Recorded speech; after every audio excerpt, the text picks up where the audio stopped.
नमस्कार, good morning, सुप्रभात। मैं हृदय मिश्रा आप सभी का स्वागत करता हूं डिकोड एग्जाम के इस डेली करंट अफेयर्स प्रोग्राम में। कैसे हैं आप सभी लोग? आई होप आप सभी लोग अच्छे होंगे और अपनी पढ़ाई को बहुत ही बेहतर ढंग से कर रहे होंगे। देखिए, आज है 20 मई और आज की कुछ महत्वपूर्ण करंट अफेयर पर हम लोग चर्चा करें, लेकिन उसके पहले आपके लिए एक छोटी सी इंफॉर्मेशन है। और वो इंफॉर्मेशन क्या है? आप जानते होंगे कि इस समय डिकोड एग्जाम पर 60 डेज का एक टेस्ट सीरीज चल रहा है। वो क्या क्या है, उसमें क्या क्या चीजें मिलेंगी, मैं आपको एक बार ब्रीफ कर दे रहा हूं थोड़ा सा, ठीक है?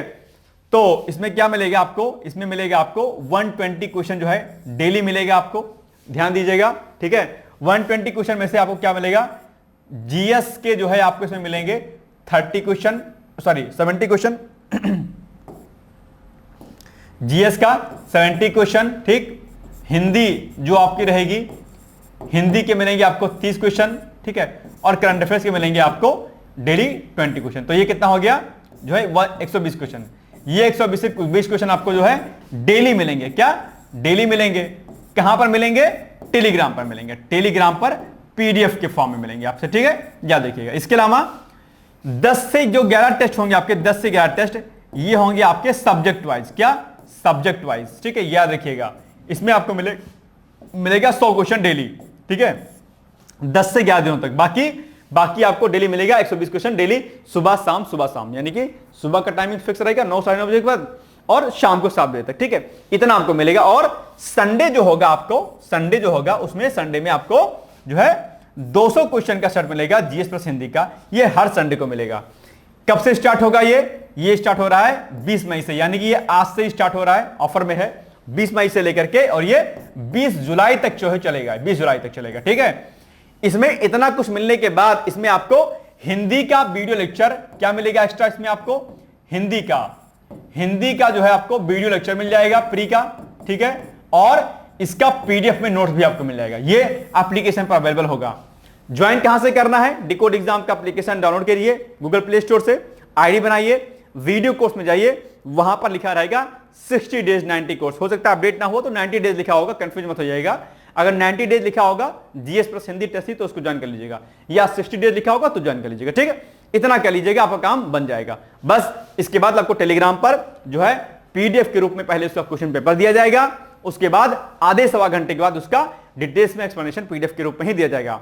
आप पीडीएफ को ओपन कीजिए या प्रिंट आउट करा लीजिए, घर बैठ करके ओमार शीट पर मार्केट से मंगा करके, या अपनी कॉपी पर टेस्ट दीजिए। बस इतना करना है आपको, ठीक है? ये आप लोग इसको कर सकते हैं, ठीक है? और इसके लिए आप मेरे कॉन्टैक्ट नंबर 86044009 पर आप संपर्क कर सकते हैं। क्या? 8604409201। इस पर आप लोग जो है 60 days GS plus Hindi course लिख करके आप मुझे व्हाट्सएप कर दीजिए 8604409201 पर, ठीक? ये आपके लिए सूचना थी। चलिए, अभी ऑफर में है तो इसका एडमिशन आप ले लीजिए फटाफट जल्दी से, ठीक है? चलिए, अब आते हैं हम लोग आज के करंट अफेयर्स के वीडियो पर, लेकिन उसके पहले हम लोग रिवीजन कर लेते हैं थोड़ा सा पहले। तो अंतरराष्ट्रीय वैशाख दिवस हर साल बौद्ध चंद्र सौर कैलेंडर के अनुसार वैशाख महीने की पूर्णिमा को मनाया जाता है, ठीक है? ये ध्यान रखिएगा। और 2025 में ये 13 मई को मनाया गया है, ठीक है? सिक्किम स्थापना दिवस 16 मई को मनाया जाता है, याद रखिएगा, ये भी पॉइंट अपने आप में, ठीक है? और 22वें राज्य के रूप में इसकी स्थापना हुई थी, ठीक है? हर साल 15 मई को अंतरराष्ट्रीय परिवार दिवस मनाया जाता है, यही पॉइंट आपको याद रखना है, ठीक है? और संयुक्त राष्ट्र महासभा ने 1993 में 15 मई को अंतरराष्ट्रीय परिवार दिवस घोषित किया था। तो कंफ्यूजन में बिल्कुल भी मत रहिएगा इसमें, ठीक है? चलिए आगे बढ़ते हैं।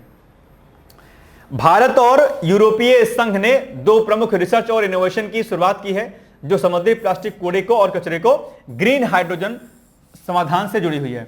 ग्रीन हाइड्रोजन मैंने आपको एक दिन समझाया था कि क्या होगा इसमें इलेक्ट्रोलिसिस की प्रोसेस के फलस्वरूप जो है इसमें क्या होगा? ग्रीन हाइड्रोजन का फॉर्मेशन होगा। ग्रीन हाइड्रोजन अपने आप में पर्यावरण के दृष्टिकोण से क्या है? हितकारी है। हाल ही में ओलंपिक पदक विजेता नीरज चोपड़ा को भारतीय सेना में मानद लेफ्टिनेंट कर्नल की रैंक प्रदान की गई है, और डिब्रूगढ़ हवाई अड्डे का नाम बदल करके डॉक्टर भूपेंद्र हजारिका हवाई अड्डा रखा जाएगा। यह अभी असम सरकार ने घोषणा की है। केंद्रीय पर्यावरण मंत्री भूपेंद्र यादव ने 16 मई को काठमांडू में आयोजित पहले सागर माथा संवाद में भारत का क्या किया? प्रतिनिधित्व किया है। तो ये कल का हमारा रिवीजन था। अब आते हैं हम लोग आज के वीडियो पर, लेकिन उसके पहले कल हमने आपसे प्रश्न पूछा था कि बताओ जब 2 लोग आपस में बात करते हैं तब कितने डेसिबल ध्वनि उत्पन्न होती है? आप सभी लोगों ने इसका उत्तर सही बताया था। आपको मेरी तरफ से 5 वाली डेयरी मिल्क क्या है? मुफ्त में है। मेरी तरफ से 5 डेढ़ मिनट खा लीजिएगा। चलिए अब आज का पहला क्वेश्चन, रोजगार की जानकारी अब व्हाट्सएप पर मिलेगी भाई साहब। अभी हाल ही में क्या हुआ है कि रोजगार ट्रेनिंग कोर्स और नजदीकी स्किल सेंटर से जुड़ी जानकारी लोगों को व्हाट्सएप पर तुरंत मिल सकेगी। ठीक है, इसके लिए क्या हुआ है, भारत सरकार के कौशल विकास एवं उद्यमशीलता मंत्रालय ने मेटा के साथ में क्या की है, साझेदारी की है। यह पॉइंट आप याद रखिएगा, पूछ सकेगा बताओ भारत सरकार ने किसके साथ में जो है साझेदारी की है व्हाट्सएप पर डिटेल्स पाने के लिए रोजगार की, तो मेटा के साथ में। बस ये पॉइंट याद रखिएगा, बाकी इस पॉइंट को पढ़ लीजिएगा आगे। ठीक है, चलिए इस पर नंबर, इस पर जो है आप लोग जो है जानकारी प्राप्त कर सकते हैं, ये नंबर लिखा गया है। ठीक है, चलिए बाकी पॉइंट पढ़ लीजिएगा आप लोग। रोजगार ट्रेनिंग कोर्स और नजदीकी स्किल सेंटर से जुड़ी जानकारी लोगों को व्हाट्सएप पर तुरंत प्राप्त करने हेतु भारत सरकार के कौशल विकास एवं उद्यमशीलता मंत्रालय ने किसके साथ साझेदारी की है? अभी तो हमने बताया आपको, बस ऑप्शन नंबर ए मेटा के साथ, नासा के साथ, अमेजॉन के साथ में, या फिर गूगल के साथ में। अभी तो हमने आपको बताया मेटा के साथ में। ठीक है, बस आगे बढ़िएगा। भारतीय विदेश व्यापार संस्थान ने दुबई में अपना पहला विदेशी परिसर स्थापित करने की घोषणा की है, तो ये अभी चर्चाओं में है। ठीक है, पॉइंट ये आप लोग याद रखिएगा। और दुबई में क्या, दुबई में बनने वाला यह परिसर यूएई के साथ भारत के बढ़ते शैक्षिक सहयोग को दर्शाता है और यह भारतीय मूल्यों और अंतरराष्ट्रीय दृष्टिकोण से लैस वैश्विक व्यापार जगत के नेताओं को विकसित करने के लिए एक रणनीतिक केंद्र बनने के लिए तैयार है अपने आप में। तो ये एक बड़ी बात है कि अभी जो है ये एक नया जो है परिसर जो है वहां पर स्थापित किया जाएगा। ठीक है, चलिए देखो, इससे भारतीय प्रवासियों, वैश्विक शिक्षार्थियों गतिशील जरूरतों को पूरा करेगा, बल्कि इनके साथ में जो खाड़ी क्षेत्र में भारत की शैक्षिक उपस्थिति को भी मजबूत करेगा अपने आप में। ठीक है, तो अब प्रश्न पूछा आपसे, बताओ इसका उत्तर क्या होगा। हाल ही में भारतीय विदेश व्यापार संस्थान ने कहां पर अपना पहला विदेशी परिसर स्थापित करने की घोषणा की है? बताओ कहां पर? जस्ट हमने आपको बताया था दुबई में। Option number B is the right answer. ठीक, कोई दिक्कत? चलिए 130 अमृत भारतीय जो है भारत रेलवे स्टेशनों का उद्घाटन अभी हाल ही में किया गया है। मुझे पूरा उम्मीद है कि आपने इस न्यूज को सुना होगा, है ना कहीं। चलिए, नरेंद्र मोदी जी ने, जो कि प्रधानमंत्री हैं भारत देश के, उन्होंने 22 मई को, डेट याद रखिएगा, 22 मई को राजस्थान में क्या, 22 मई को राजस्थान में बीकानेर के देशनोक से 103 अमृत भारत रेलवे स्टेशनों का उद्घाटन किया है। इन स्टेशनों को अमृत भारत स्टेशन योजना के अंतर्गत आधुनिक सुविधाओं के साथ पुनर्विकसित किया गया, अपने आप इनको रीडेवलप किया गया अच्छे तरीके से। ठीक है, इन स्टेशनों को सिटी सेंटर की तर्ज पर पुनर्विकसित किया गया है, जो क्षेत्रीय संस्कृति और विरासत को दर्शाते हैं। ठीक है, चलिए अब आप बताइए कि कौन सा कथन सही है। नंबर 1, प्रधानमंत्री नरेंद्र मोदी द्वारा 22 मई को राजस्थान के जो है बीकानेर के देशनोक में 103 अमृत भारत रेलवे स्टेशनों का उद्घाटन किया गया है। बिल्कुल सही बात है, किया गया है। इन स्टेशनों को सिटी सेंटर की तर्ज पर पुनर्विकसित किया गया है। बिल्कुल सही बात है, जो क्षेत्रीय संस्कृति और विरासत को दर्शाते हैं। बिल्कुल सही बात है, दोनों कथन सही, यानी कि सी इज द राइट आंसर। 1 और 2 दोनों कथन क्या है, सही हैं। संयुक्त राष्ट्र खाद्य और कृषि संगठन के द्वारा वैश्विक भूखमरी संकट पर एक रिपोर्ट जारी की गई है, और यह रिपोर्ट भैया क्या है आपके लिए बहुत जरूरी है। भूखमरी एक ऐसा टॉपिक है जो आपके न सिर्फ प्री में पूछा जाता है बल्कि आपके मुख्य परीक्षा में पूछा जाता है। तो मैं आपसे अपेक्षा करता हूं कि आज आप लोग क्या काम करिएगा, भूखमरी पर, यानी कि पॉवर्टी पर, गरीबी पर एक तरीके से। ठीक है, भूखमरी, ठीक है, भूखमरी, इस पर आप लोग क्या करिएगा, अपने नोट्स बना लीजिएगा अच्छे तरीके से भूखमरी पर। क्यों? क्योंकि ये आपका एस्से के लिए भी इंपॉर्टेंट है। ठीक है, एस्से के लिए भी इंपॉर्टेंट है और आपके लिए मेंस के प्रोस्पेक्टिव से भी आपके लिए इंपॉर्टेंट। ठीक है, भूखमरी। और भूखमरी पर कई प्रकार के रिपोर्ट जारी की जाती हैं, इन रिपोर्ट के बारे में आपको जानकारी होनी चाहिए। और जो है इस पर भूखमरी को लेकर के, यानी कि गरीबी को लेकर के, पॉवर्टी को लेकर के कौन कौन सी कमेटी बनी है, ये आपकी कॉमनेस का सेक्शन है। ठीक है, कि भैया पॉवर्टी पर अर्थात गरीबी को लेकर के, क्या गरीबी को लेकर के कौन कौन सी कमेटी बनी है। ठीक है, इनकी गणना को लेकर के। ठीक है, बेरोजगारी और गरीबी, इन दोनों पर कौन कौन सी रिपोर्ट, बेरोजगारी भी लिख लीजिए। ठीक है, बेरोजगारी, ठीक है, बेरोजगारी, इन पर कौन कौन सी रिपोर्ट बनी है, कौन कौन सी कमेटी बनी है, इनको एक बार आप लोग पढ़ लीजिएगा। ठीक है, गरीबी क्या है, खाद्य सुरक्षा से इसका क्या संबंध है, ये सब कई सारे प्रकार के प्रश्न आपके एग्जाम पूछे जाते हैं, तो आप जरूर उसको रेडी कर लीजिएगा। ठीक है, चलिए, तो संयुक्त राष्ट्र खाद्य और कृषि संगठन AFO, क्या FAO और इसके बारे में खूब प्रकार के प्रश्न पूछे जाते हैं। आज इसके बारे में मैंने नहीं डेटा दिया है क्योंकि मैंने पहले कई बार आपके बारे में बताया है। स्पेशली एफएओ के बारे में कई बार प्रश्न पूछता है, तो चर्चाओं में है। अब क्या है ये कि संयुक्त राष्ट्र खाद्य और कृषि संगठन, जिसको हम लोग क्या बोलते हैं, एफएओ बोलते हैं, ने 2024 में बिगड़ते वैश्विक भुखमरी संकट पर एक रिपोर्ट जो है जारी की है। क्या क्या कहा गया है रिपोर्ट में, आइए देखते हैं इसको। तो 53 देशों के 2,95,00,000 लोग गंभीर खाद्य असुरक्षा यानी कि फूड सिक्योरिटी से जो है क्या करें, फूड इनसिक्योरिटी से जूझ रहे हैं। खाद्य सुरक्षा बड़ा गंभीर मामला होता है। क्या खाद्य असुरक्षा भाई साहब, आपके पेपर थर्ड में पीसीएस के और यूपीएससी में पेपर थर्ड का जो है इकोनॉमिक्स का क्या है, ये सिलेबस का पार्ट है। खाद्य सुरक्षा आपके इकोनॉमिक्स में पढ़ा होगा आपने, अच्छे से टॉपिक को रेडी कर लीजिएगा। खाद्य सुरक्षा आपके एग्जाम के लिए बहुत महत्वपूर्ण टॉपिक है, प्लीज आप लोग इसको इग्नोर बिल्कुल भी मत कीजिएगा अगर कल को पीसीएस का यूपीएससी का एग्जाम आपको देना है तो। यह आंकड़ा 2023 के आंकड़ों से 1,47,00,000 अधिक है, यानी कि 24 में लोग और गरीब हो गए भाई साहब। यह एक बड़ी विडंबना है अपने आप में, है ना। वह 2025 के वैश्विक खाद्य संकट रिपोर्ट में प्रकाशित निष्कर्ष लगातार छठे वार्षिक वृद्धि दर को दर्शाते हैं अपने आप पे। ठीक है, चलिए आगे। सूडान में अकाल, गाजा, दक्षिण सूडान, हैती और माली में गंभीर भूखमरी के साथ बहुत क्षेत्रों में जारी संघर्ष इस समस्या का मुख्य कारण बने हैं अपने आप पे। ठीक है, तो ये सब चीजें जो है यहां पर बड़ी हैं। युद्ध भी अपने आप एक बड़ा कारण होता है अपने आप। जैसे भी भारत पाकिस्तान का युद्ध हो रहा था, अब पाकिस्तान तो पगला देश है, मैंने कई बार कहता हूं ना कि लेके बंदूक भी दागता रहेगा। मैंने कई बार समझाया आपको, है नहीं, कुछ काम नहीं है। उसके बाद एक काम है, टेरर को बढ़ाना पाकिस्तान को और सबके हाथ में बंदूक थमा देना। जिस हाथों में कलम होनी चाहिए उस हाथों में बचपन में क्या थमा दी जाती है, बंदूक, AK-47। वो देश कैसे प्रगति कर सकता है, नहीं कर सकता, कोई चांस नहीं है। तो वो क्या करेंगे, जैसे अब जैसे बचपन में खिलौना उनके हाथ में पकड़ाओ तो खिलौना खेलते बेचारे, है ना, कलम से लिखते, गोदते, कुछ भी लिखते, है ना। लेकिन जिस उम्र में खेलने खाने की उम्र होती है उस उम्र में उनको बंदूक थमा दिया जाता है। तो अब खिलौना तो थमाया नहीं गया, आदत उनको खिलौने वाली है भाई, कुछ तो काम करेंगे। तो वो बंदूक को खिलौना समझते हैं और कहीं भी शुरू हो जाएंगे, कहीं भी दागना शुरू कर देंगे, धा धा धा धा धा, क्या ही बताया जाए उसको। तो अगर पाकिस्तान के साथ अभी भारत का युद्ध प्रॉपर हो जाता तो पाकिस्तान के हाथ इतनी बुरी हो जाती कि उसकी कोई कल्पना कर नहीं सकता। क्यों? क्योंकि अभी वास्तव में पाकिस्तान की हालत बहुत गरीब है। IMF के सामने गया, हमको दे दो पैसा भैया, ठीक है, तो अब क्या कीजिएगा। तो ये एक बड़ी बात है। हालांकि IMF ने कर्ज के लिए कई शर्तें जो है थोपी हैं पाकिस्तान पर, देखते हैं क्या कुछ होता है उसमें, क्या कीजिएगा। IMF भी अपने आप में पर क्या, IMF आंखों से अंधा है, खराब है, पगला गया है, नहीं भगवान जाने।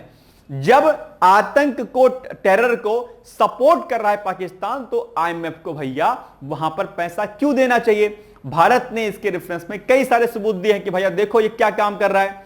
IMF को चेतावनी भी दी भारत ने कि अगर आपने इनको फंडिंग किया तो ये पैसा डेवलपमेंट में नहीं लगाएगा भाई साहब, आतंकवाद में लगाएगा, और खासकर भारत को जो है क्या कहते हैं, भारत में आतंकवादी हमलों के लिए करेगा, जम्मू कश्मीर में करेगा। लेकिन IMF के कान और आंख दोनों क्या हो गए, बंद हो गए हैं। मुझे लगता है कि ऐसे अंतरराष्ट्रीय संबंधों से पूरी तरीके से इसको बहिष्कृत करने का प्रयास किया जाना है।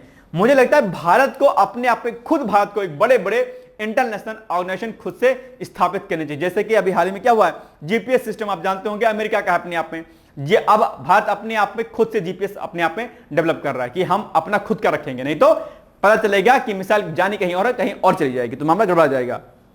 ठीक है, तो ये सब चीज भारत को खुद से करनी चाहिए। आत्मनिर्भर, make in India, made in India, यही तो है भारत अपने आप में। अभी आपने देखा ब्रह्मा जो है, ब्रह्मोस की ताकत कितनी मजबूत हुई है, और अभी हाल ही में लखनऊ में ब्रह्मोस बनाने की यूनिट भी जो है घोषणा कर दी गई, आप जानते होंगे। तो ये बड़ी बात है, अपने चीजों पर भरोसा करना चाहिए, स्वदेशी पर, है ना। इसीलिए हर एक चीज हमारी अपनी होनी चाहिए। इसलिए कहा गया है कि देश के लिए जिए, समाज के लिए जिए, ये धड़कने या श्वास हो मातृभूमि के लिए, है ना, कंट्री के लिए सब कुछ होना चाहिए हमारा। ठीक है, स्वदेशी is the main important thing. चलिए आगे। तो ये सारे पॉइंट यहां पर लिखे गए और कई सारे बिंदुओं पर यहां पर चर्चा की कि भैया क्या क्या रिपोर्ट में बातें लिखी गई हैं। ठीक है, बस आगे बढ़िए।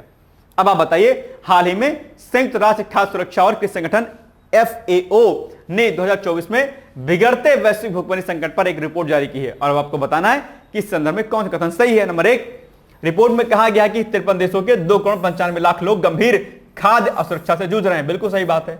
सूडान में अकाल, गाजा, दक्षिण सूडान में हैती और माली में गंभीर भुखमरी के साथ बहुत से क्षेत्रों में जारी संघर्ष इस समस्या का का मुख्य कारण है। बिल्कुल सही बात है, यही एक मेन रीजन है इसके वहां पर, ठीक है। तो बस सी इज द राइट आंसर, कोई दिक्कत नहीं। चलिए आगे।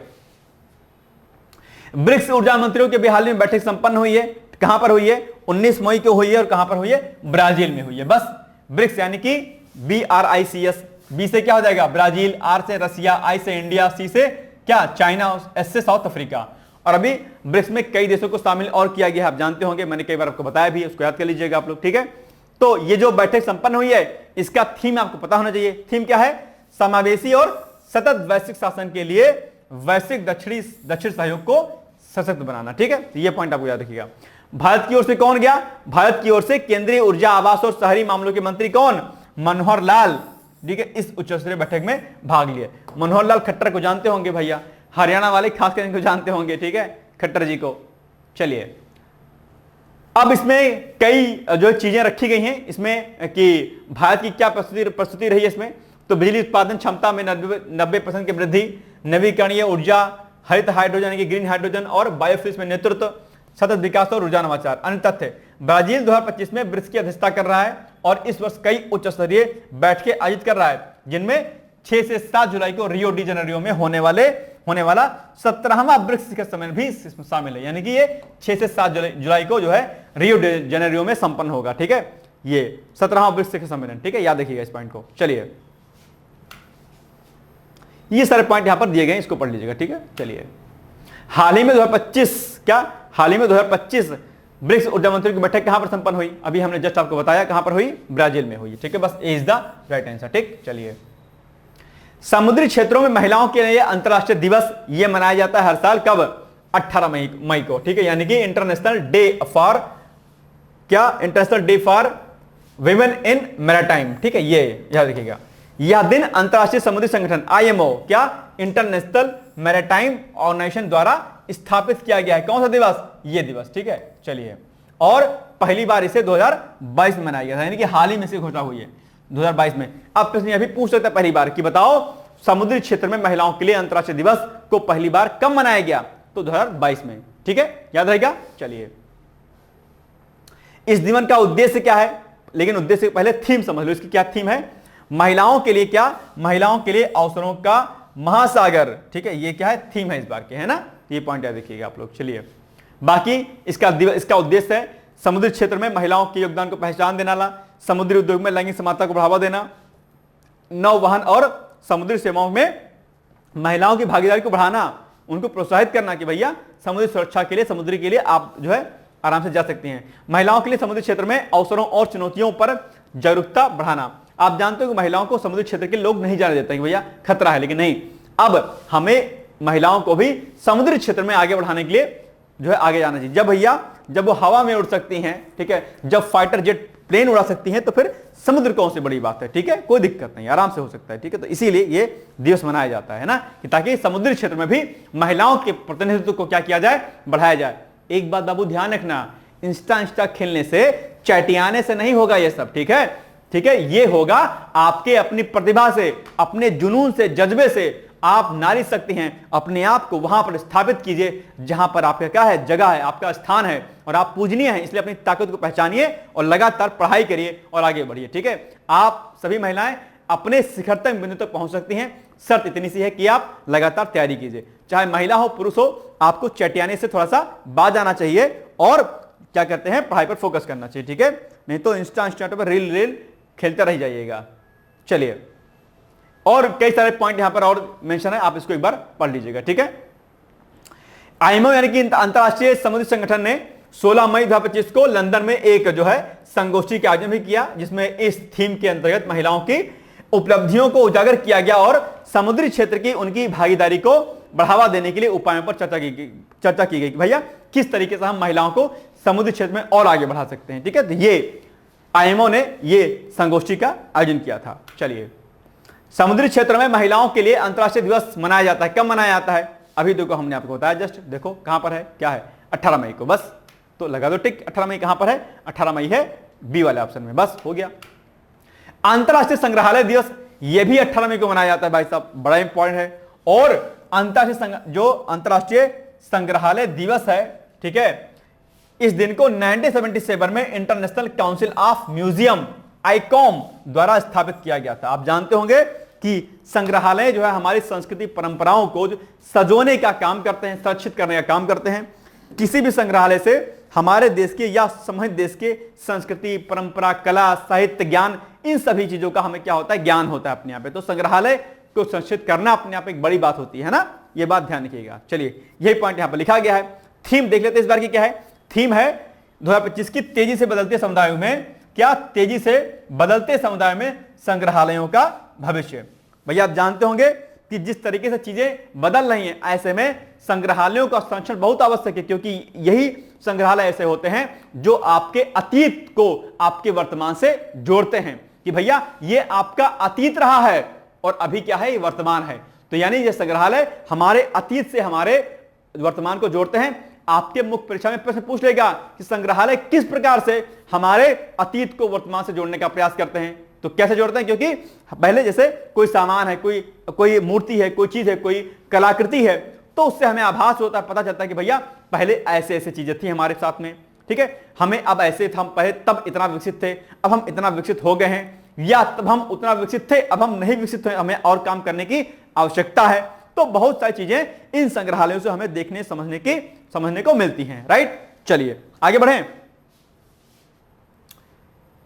तो ये सारे पॉइंट लिखे हैं। अब एक बात देखिए कि AASI के 26 स्थल यूनेस्को की विश्व धरोहर सूची में शामिल हैं, जो देश की समृद्ध ऐतिहासिक विरासत और वास्तुशिल्प नमूनों को संरक्षित करने और उनका जश्न मनाने में AASI की प्रतिबद्धता को दर्शाता है। ठीक है, अब आप बताइए अंतरराष्ट्रीय संग्रहालय दिवस कब मनाया जाता है। अभी जस्ट हमने आपको बताया, बहुत ही आसान से 18 मई को मनाया जाता है, यानी कि ए इज द राइट आंसर। ठीक है, समुद्री क्षेत्र में महिलाओं के लिए अंतरराष्ट्रीय दिवस मनाया जाता है, कब मनाया जाता है, ये आपके लिए अभ्यास प्रश्न है।